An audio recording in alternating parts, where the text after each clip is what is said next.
savez, il y a deux grands moments dans la vie littéraire française. C'est l'ouverture de la saison littéraire, qui se passe à Nancy avec le livre sur la place, et la clôture avec toute la troupe, parce que là, les prix ont été donnés, donc on connaît tous les lauréats, ils sont heureux, ils ont gagné. Et ça a lieu à Brive, au moment de la foire de Brive, et c'est quand même un très grand moment. Tout le monde fait la fête.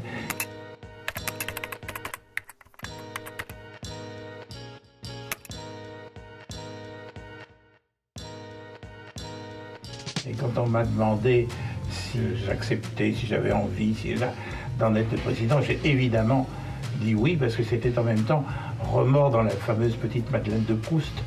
C'était me rappeler d'un début qui m'avait enchanté. Donc j'ai eu l'impression, en y retournant, qu'il y avait une soif, une faim forte, violente, d'enthousiasme, de repiquer au truc, comme on dit, de recommencer. La caractéristique, à mon sens à moi, principale de la foire de Brive, c'est que c'est pas un salon du livre, c'est une foire du livre.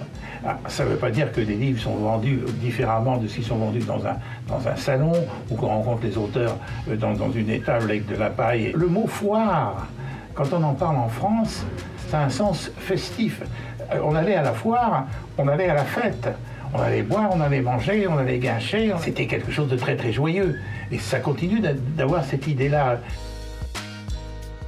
Ces présidences-là, qui sont des présidences tournantes, au bout d'un an, dès que le rideau tombe, on n'est déjà plus rien. Et avant qu'il ne se lève, on n'est pas grand-chose encore. C'est plus un rôle de convive animateur, de participant qui a le droit de tout essayer, de tout tester.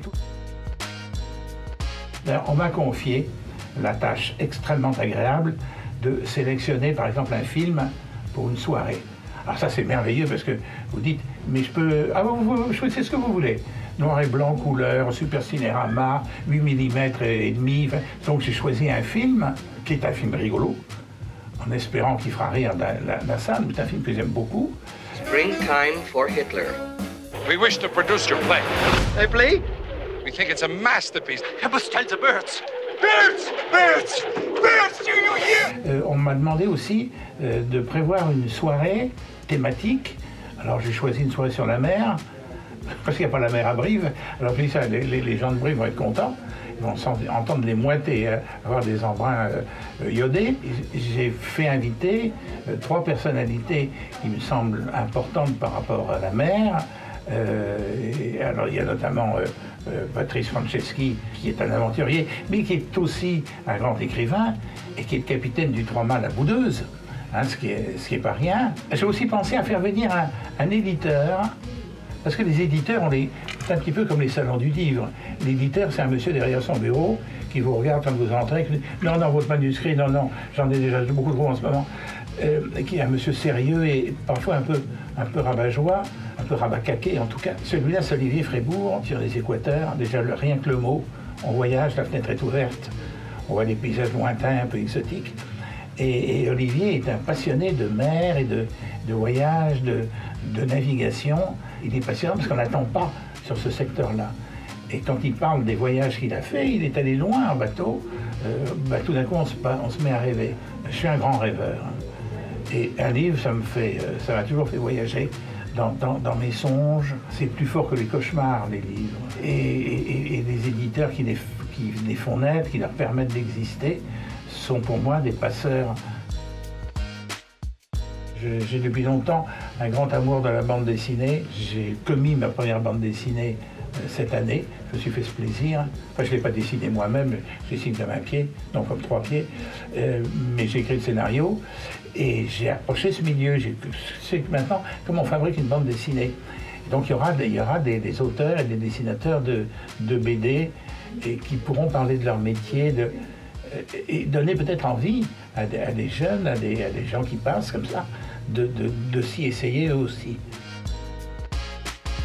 Goncourt, c'est quand même le prix littéraire numéro 1, fait partie de cet arc de triomphe final. Et donc c'est intéressant d'en parler avec celui qu'il a eu, surtout l'année d'avant, parce qu'il a déjà 1 an d'expérience. Décrocher le prix Goncourt, c'est déjà pas commode.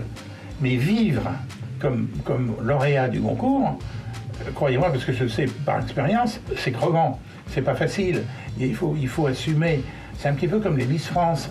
Il faut savoir sourire, il faut savoir être content. Quand on vous fait faire des trucs, on se dit, vraiment, je serais aussi bien dans mon lit aujourd'hui.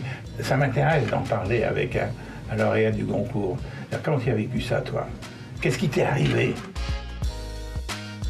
Moi, j'ai été très, très impressionné par un monsieur, je ne suis pas le seul à avoir été impressionné par lui, mais quand même qui s'appelle Victor Hugo. Et Victor Hugo, vous savez, il a écrit, on sait, les chefs-d'œuvre, mais il a fait des tas de choses à côté.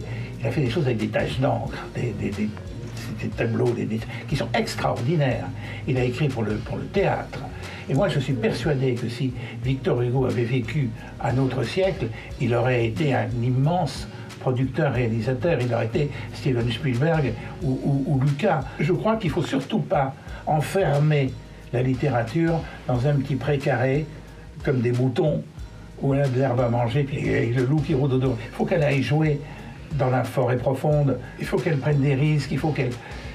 Et qu'elle change de visage. La littérature, elle est protéiforme et il faut bien la montrer comme ça.